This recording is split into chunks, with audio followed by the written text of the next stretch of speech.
tugerageze kuvana amasomo mu bibazo twahuye nabyo. Rubyiruko cira birarura, nagusabye cira birarura. Nimwe Rwanda rw'ejo, nimwe imbaraga z'igihugu.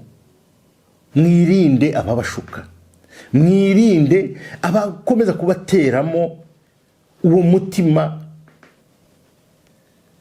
wo kugendera mu moko ndetse n'uturere, ko ntabwo byubaka,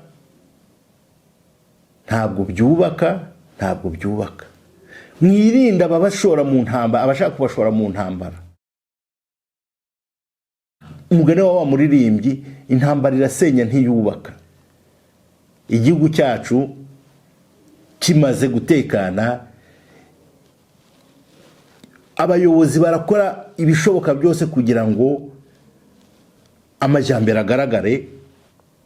Nibyo mwarabibonye, ubu ari amashanyarazi, ari amazi, ari n'abatishoboye bashyiriweho gahunda zituma bashobora gutera imbere no kwiteza imbere. Abadafite akazi barakora muri za VUP. Abatoroye barabona girinka, bakabona intama, bakabona ihene. Buri wese n'ubushobozi bwe kugira ngo igihugu gikunde gitere imbere. Ubu nta karere kadafite ibitaro. Buri murenge ufite amavuriro. Gahunda imaze iminsi yo kubakira abana amashuri kugira ngo bigire ahantu heza. Ibyo byose, imihanda, ni ibintu igihugu n'abanyagihugu bari mu gihugu barimo guharanira kucyubaka kugira ngo biteze imbere, kandi igihugu cyacu kigire isura nziza mu ruhando rw'amahanga.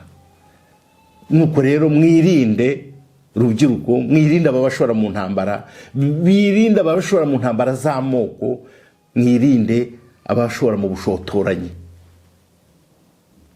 Nongere mbibabwire, mucire birarura. Nshuti bakunze urubuga rwacu, urubuga rw'amakuru n'ibitekerezo RNN, ndabashimira cyane mfatanyije na mugenzi wanjye Kagabo Theophile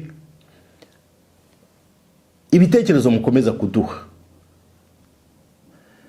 Rwose ibitekerezo byanyu nkuko nabibabwiye ushize ni iby'agaciro kenshi, turabyubaha. Inama zanyu rwose turazishima. Mukomeze kuziduha mukurikije ya mirongo musanzwe munyuraho. Murayibona hano hasi nk'ubusanzwe. Mutwandikire, muduhamagare, mutuganirize, mutwungure inama uko bikwiye. Murakoze.